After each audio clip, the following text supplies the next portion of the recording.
Welcome back to the studio. It seems like Florida's been in the news a lot lately, at least in current time. And I don't know if you know it, but I spent a lot of time in Florida. I was down there over 25 years. I know that may be hard to believe with my youthful appearance, but I actually was in Florida for a long time, down in the Miami Coconut Grove area, and I enjoyed a lot of it. But I wasn't really a Florida person. Probably I would have been better suited to the mountains, lakes and streams, and tall sequoia trees. But that's not what happened. But while I was thinking about Florida and Florida in the media, that got me thinking about pink flamingos. I thought that was the perfect thing, perfect remedy for today. Another little story, while I was down in Florida, I was down there during Hurricane Andrew, a very pleasant experience. And one of my friends did a quilt. During Hurricane Andrew, they wrestled up all of the pink flamingos at the Metro Zoo, and they put them in the bathroom. And she did a quilt of all the pink flamingos in the stalls of one of the restrooms at the Metro Zoo. So it's just another memory. It's amazing what rattles around in the brain.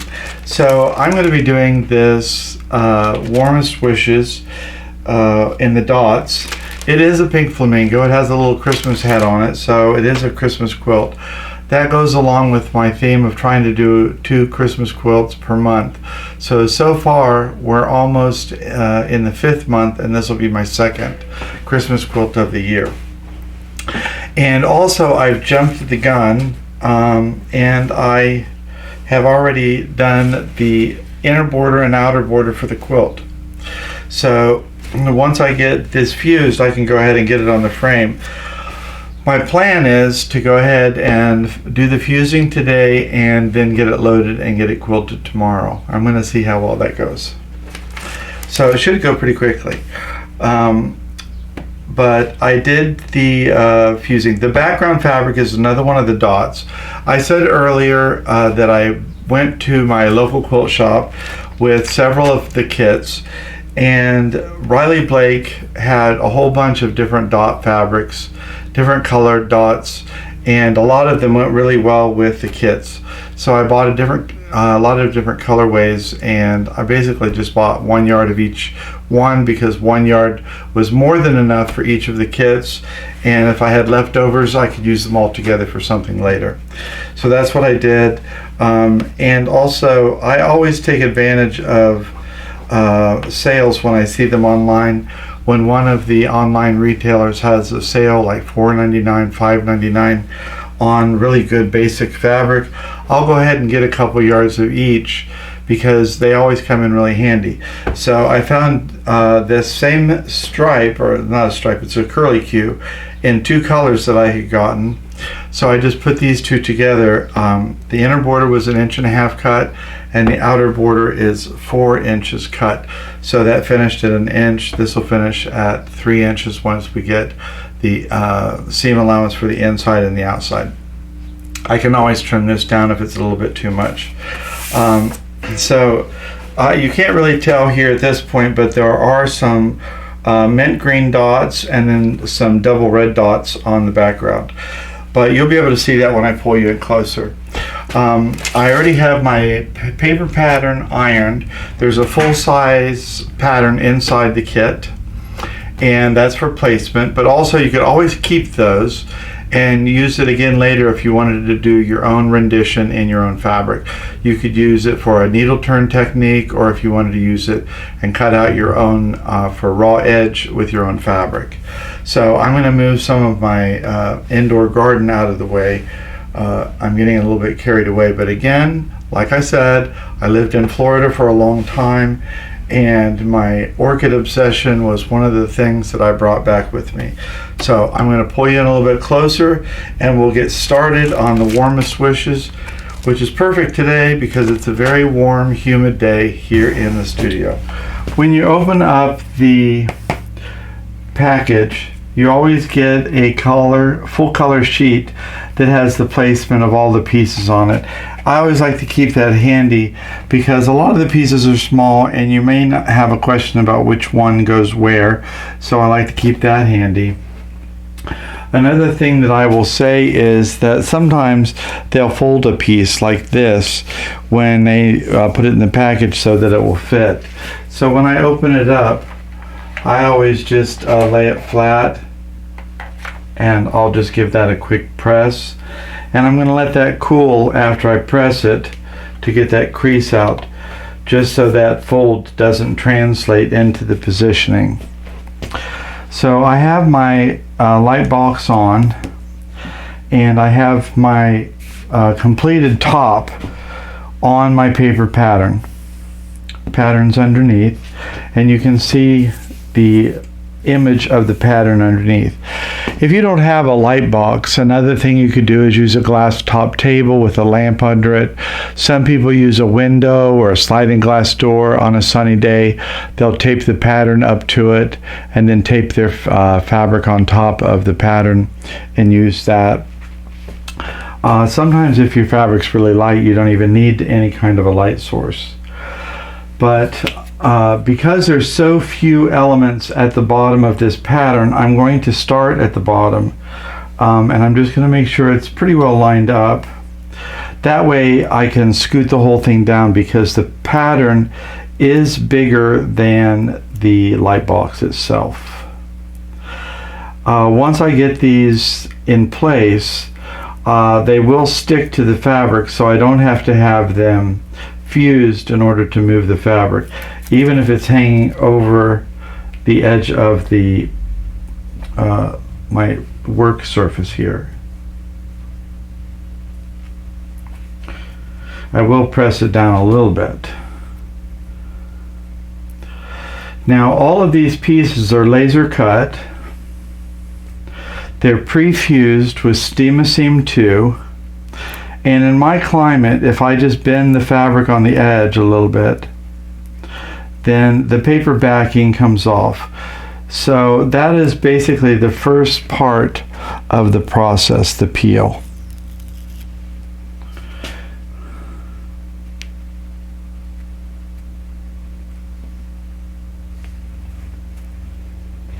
You can see on the instructions it says to apply, just peel, place, and press. So I've peeled and I've placed it. Now I'm pressing it with my hand, but later we're going to press it with an iron. When you peel off the paper, you can see a shiny, sticky substance on the back of the fabric. If for some reason it doesn't stick to the back of the fabric and it's sticking to the paper backing instead, you can always put it back onto the paper and re-iron it. Every once in a blue moon during the manufacturing process, they didn't apply enough heat to get it to set to the fabric.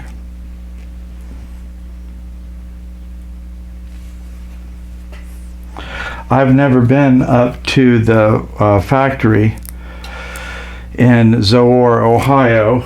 It's Quilting Creations that does all the manufacturing. But you can see this very easy process.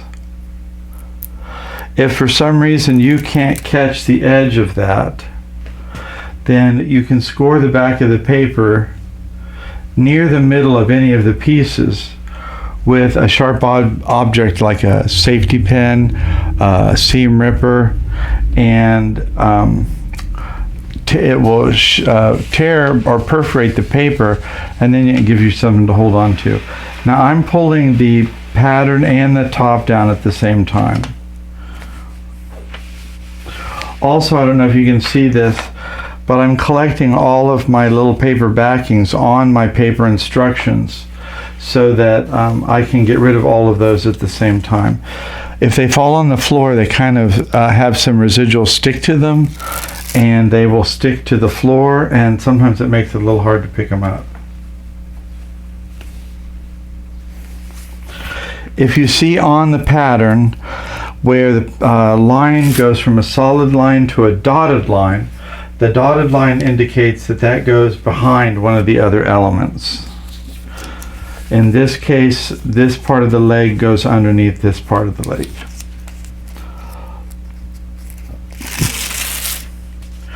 Now in just these few pieces, I have almost the entire bottom half of this done. Now this is already cool enough to handle.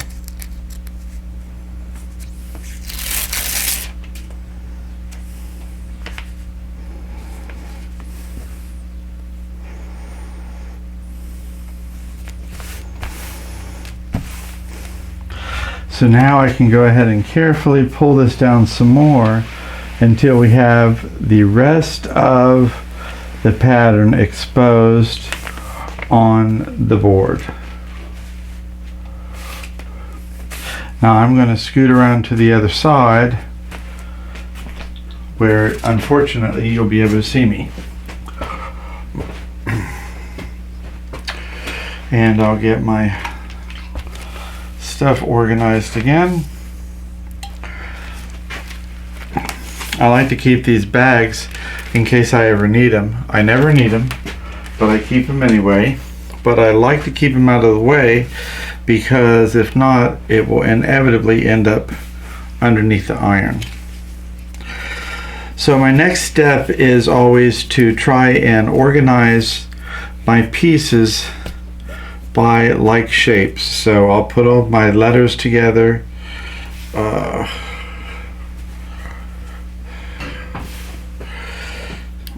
If I can see where they're going, I might put them in place.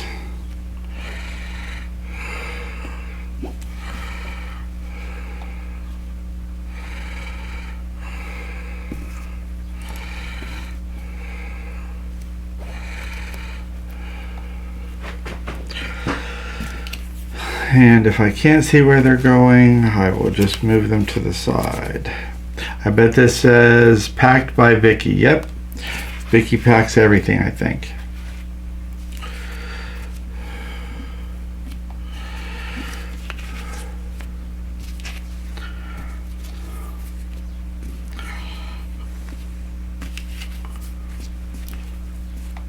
I love these holly leaves.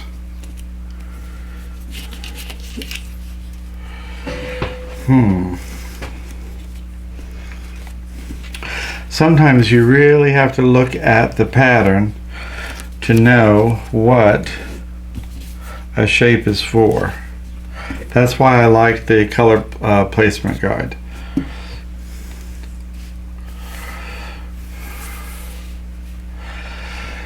So I could start with these flamingo flourishes here because I can tell what those are easy enough.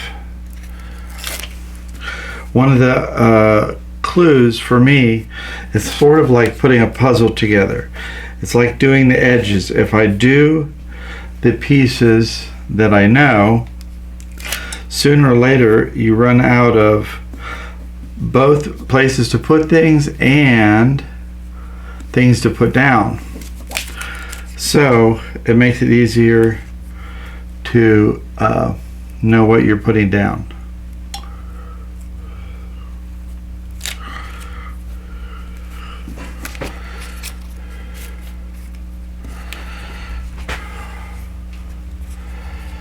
The size also helps.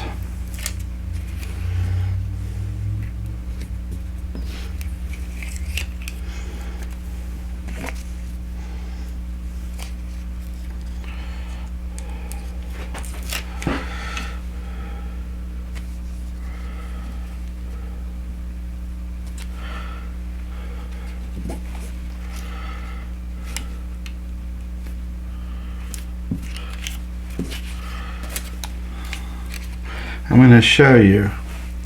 This is a big piece.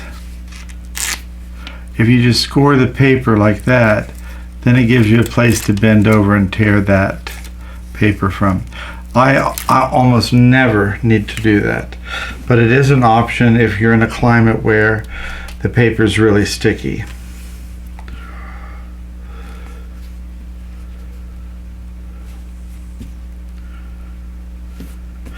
We use Steam 2 on the backing. So the reason we chose Steam 2 when we were working through the manufacturing process is because it would stick while you were working on it, but also it was repositionable.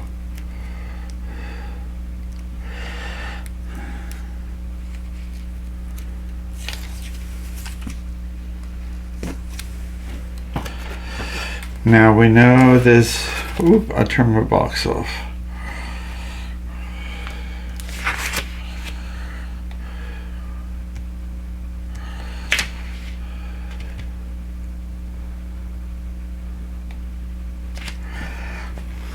I know this is the body here, so I can put that down. That'll be a big piece of the puzzle.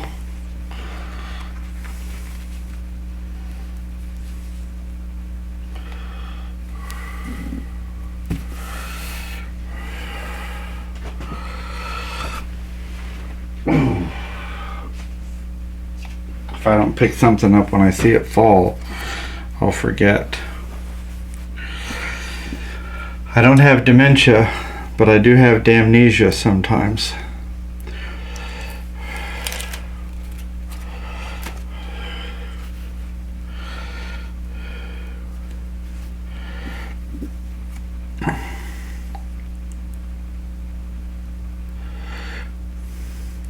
As I said, I'm always putting the pieces that I could see.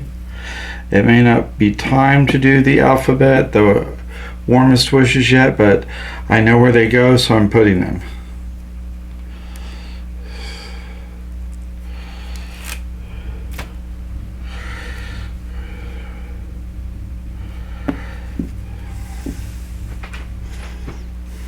If you've ever been to Florida, this would be a fun gift, fun memory.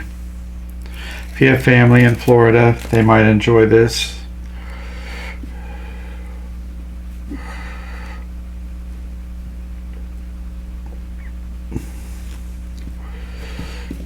Especially if you want to rub it in that for those in a colder climate, if you live in a tropical area. I love the snow, so it wouldn't be rubbing it in for me. I've said this many times, and it's true. I'll continue to say it. I sleep all winter with my bedroom window open, with the box fan on. The box fan in the window, pointing at my bed, even when it's 0 out. That's my favorite way to sleep.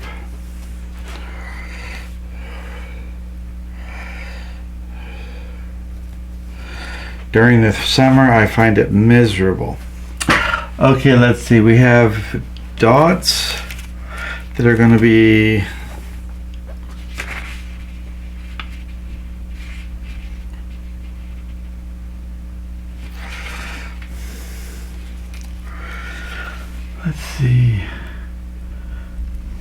dots are going down for our neck. We have something else for the wing. I recognize this K faucet fabric, I believe.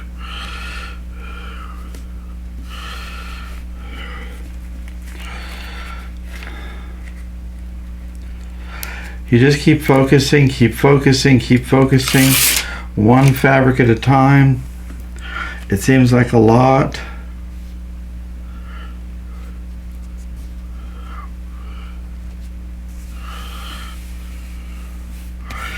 And before you know it,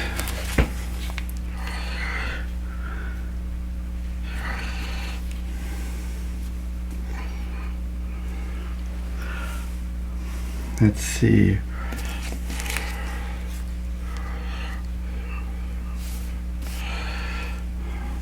Before you know it, it'll be done.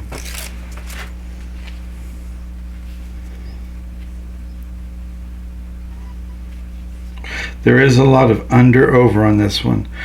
But like I said, you can always pick up and reposition with this Steam Team 2.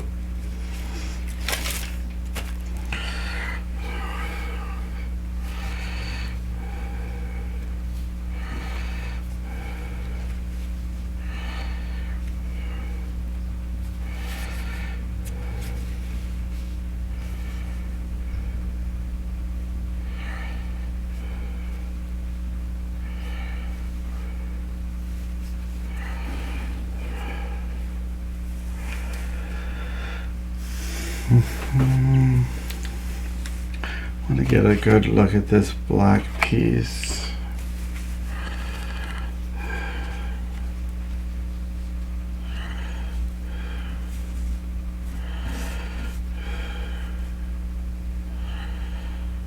Okay.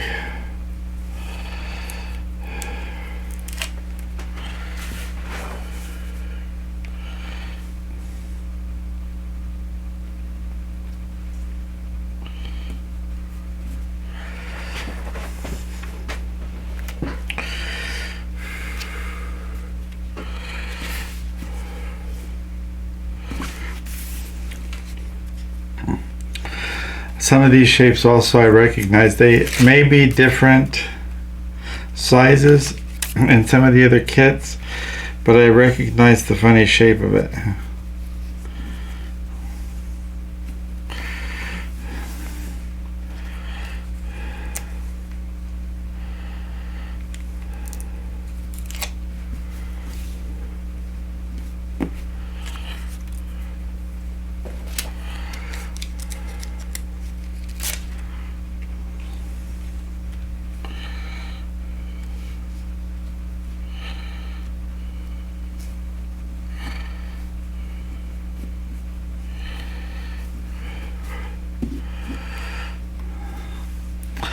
Here's one thing I will tell you again. A lot of times we use this ultra suede material for an eye or for something else. This ultra suede is a little bit thicker, and so you have to be careful with a couple things. One, that the fusible web sticks to the back of the piece. That's number one. Number two, because the piece itself is heavier, you have to make sure you push kind of hard down on the paper or the fabric when you position it. If anything's going to dislocate while you're working, it's going to be the ultra suede. The other thing is that you have to be careful when you're getting ready to fuse it. You have to give the heat time to get through that ultra suede piece.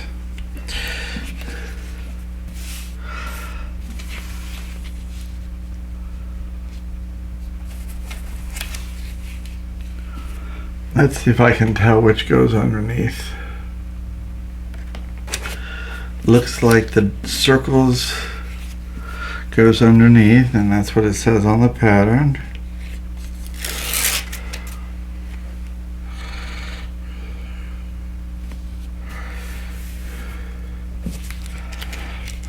It looks like a lot going on right there. But once you get a couple pieces down,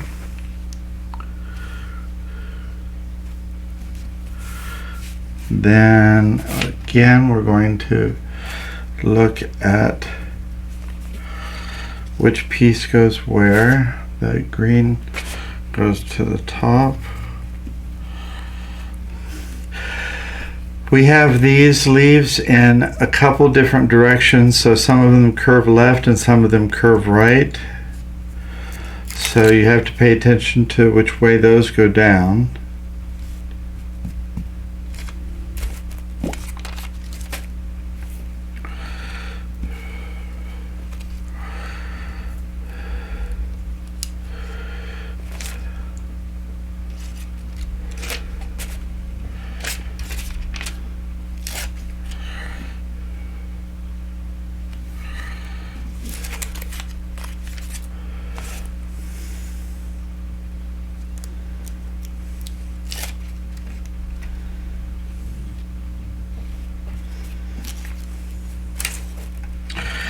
And now we have this funny black piece.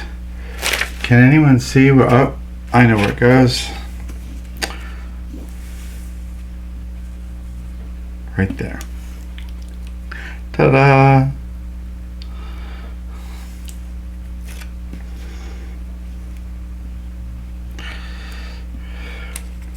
And now I'm going to tell you a little bit of information about flamingos. Did you know that flamingos, when they're born, all their feathers are white? What makes a flamingo pink is their diet, or really it's more like a salmon color. Flamingos eat little shrimps in the water, in the sea, and the shrimps are what give the flamingo their color. It pigments the feathers in their in their feathers. So that's how they get their coloration, and it's just a fun little fact for you. It's another thing that I think it's funny, the same with orchids. Sometimes I go to the store and they take some of the white phalaenopsis and they'll put food coloring in when they water the orchid, and it colors the orchid that color. So some of the brightly colored orchids you see at the store have been colored with food coloring. So this is it for the placement part. I'm going to look at this off camera, make sure that everything's as it should be, and then I'm going to remove the light box and the pattern and get rid of all my little backing pieces so they don't stick to the floor, and we'll get to the fusing phase of this Warmest Wishes for the pink flamingo.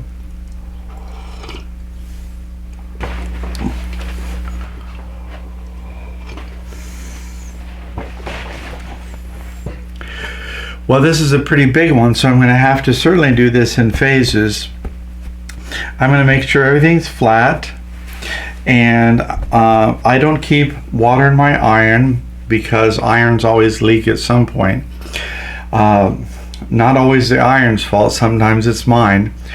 I sometimes trip over the cord and knock the iron on the floor, and that would break a seal in the iron, thus making the iron leak. So I keep water in a little spray bottle and I just spray.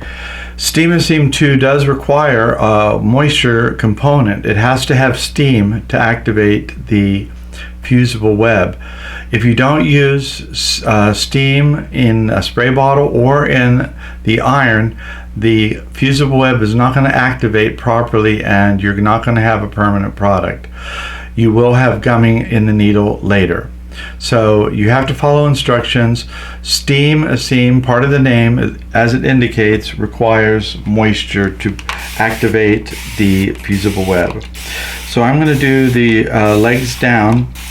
I'm just going to give it a little spritz with the water, and I'm going to cover it with a Teflon pressing sheet, and then we'll go about our business of getting this portion fused. I always use a Teflon pressing sheet. I've said it many times, but it's always the same reason. The Teflon pressing sheet keeps the iron clean. If there's any fusible web that might seep around the edge of the applique piece, it won't be able to come around and get stuck on the iron. So it keeps the sole plate of my iron clean. By the same token, if there's anything on the sole plate of the iron, that's not going to be able to transfer onto the backing fabric or any of my applique shapes. So I'm keeping my project clean as well. The Teflon pressing sheet also protects the edges of my applique, keeps them really pristine. If I were to get lazy and just slide the iron sideways, I could inadvertently catch the edge of the applique shape with the edge of the iron and scrunch it up. But then it would be underneath the sole plate of the iron and I wouldn't be able to see it, and it would be fusing in a scrunched pattern, therefore ruining my project. So the Teflon pressing sheet keeps those applique sheets, components, pressed flat during the pressing process. Another thing it does is it insulates the heat so that it doesn't scorch the back of the fabric in any way. It's like a little insulation blanket. It also traps that steam in to make sure that it goes down into the project instead of escaping out to the sides. So we know that we're getting a full activation. In the case of the lettering where it says wishes at the bottom, we have a single layer of fabric, fusible web, and backing. But when we get up to a portion of the legs here, you can see there was some overlap. So we have to be cognizant of that and give the heat of the iron time to translate through the Teflon pressing sheet and through each layer of the fabric, the fusible web, the fabric, the fusible web, and to the backing. How long will all this take? Well, I can't give you an answer. We all have different quality irons, different heat settings, different ambient temperatures, so that's something you'll just have to test for yourself. Do we top stitch our applique? No, we do not. We have never done any top stitching on the applique. I have done some on the back of a shirt once for one of the shows that we did. It is possible to do it. I mean, people do it all the time, but unless you are really, really good at doing top stitching, it doesn't enhance the applique. And that's not because it's ours. It's just that unless you're really, really good at it, it doesn't necessarily make it look better. The fusible web itself is permanent to begin with. It doesn't require any top stitching. So if you're really good at it and you enjoy the process, by all means you can do that. We do quilt over it. You can certainly do that, and you can top stitch, but it is not required. The Steam Seam 2, if properly fused, is permanent. It can be washed and dried dozens and dozens of times, and it will not come off if you fuse it properly at this stage. You cannot overfuse a Steam Seam. I recently read somebody asking if it could be overfused, and they said if you fuse it too long, the edges dry out. That's not true. If you are quilting or you are top stitching with Steam Seam 2 and you're getting gumming on the needle, excessive gumming, that's an indication to you. You did not fuse properly. You did not use steam, moisture, or enough heat, because there's still enough adhesive web there that is coming free from your project. That's your project telling you you didn't do it enough.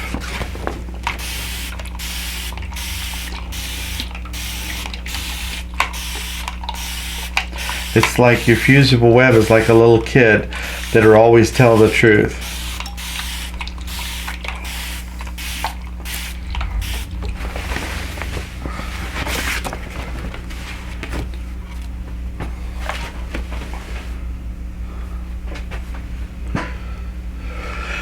It's just like, you go to church on Sunday and the little kid says, "Mommy didn't wash the dishes." They just blurt out the truth. That's what fusible web does. "Mommy didn't fuse long enough."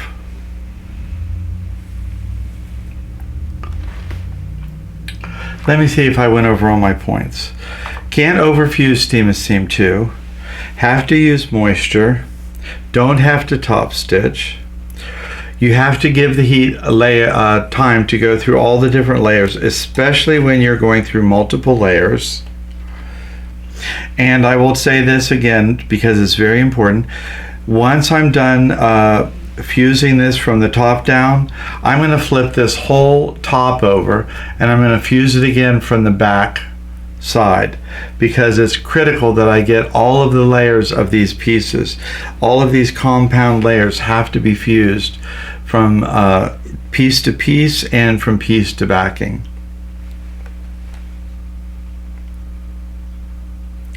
The advantage of doing fusible web is that it's convenient and it's quick. Any skill level could really come into a project like this and work on it. Just about any age level. If you have little kids, they could help you place the pieces on the pattern, maybe not peel the paper off. If they're old enough, they could help you peel the paper and put the pieces in place. If they're older yet, they could do some of the iron work. But really, they almost need no skill to be able to do a project like that, and that's a way to incorporate the whole family. It's also a way to make people feel like they could work in a new skill, to develop a new skill, to get into crafting before they have all of the different tools and skills under their tool belt. Some people want to have a sense of accomplishment without having spent years and years doing something. Now, maybe later down the road, they'll want to learn how to do needle turn applique or different types of machine applique, but they want to do something now and feel like they have a project. That's the convenience of doing applique with the fusible web.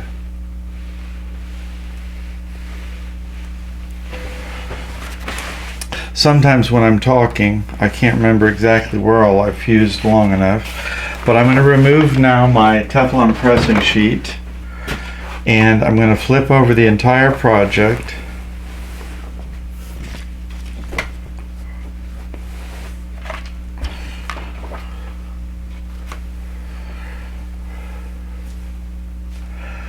And I'm going to fuse it again. And I'm really going to concentrate on this center portion where there was a lot of compound layers. Where there was just the letters, I'm not as concerned because I'm pretty sure that got fused good to begin with. But I will go ahead and do some of it.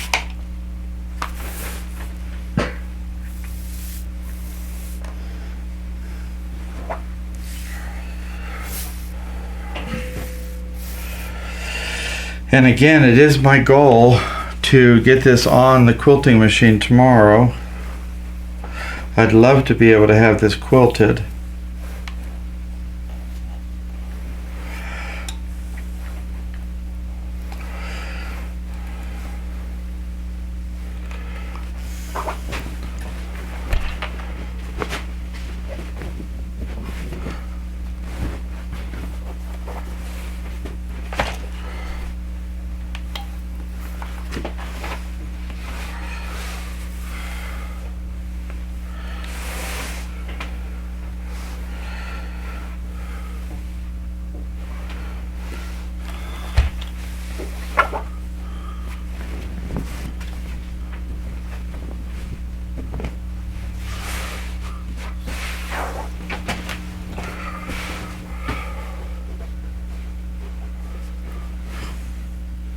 So there we have Warmest Wishes all fused and ready to go. It's ready to go into the quilting frame. It is a little bit damp still, so I'm going to let that dry out. Make sure it's nice and flat. And I'll pick a backing for that and a quilting pattern. I hope to get it on the frame tomorrow. So I've got one more down. I'm glad to have the pink flamingo while I was thinking about Florida. They do seem to be on the news a lot, so good to have a lighthearted flamingo kicking around. Wishing us all the warmest wishes. Thanks for stopping by the studio today. I'll see you soon, hopefully when we're getting this quilted. Until then, take care of yourself and take care of each other. And warmest wishes.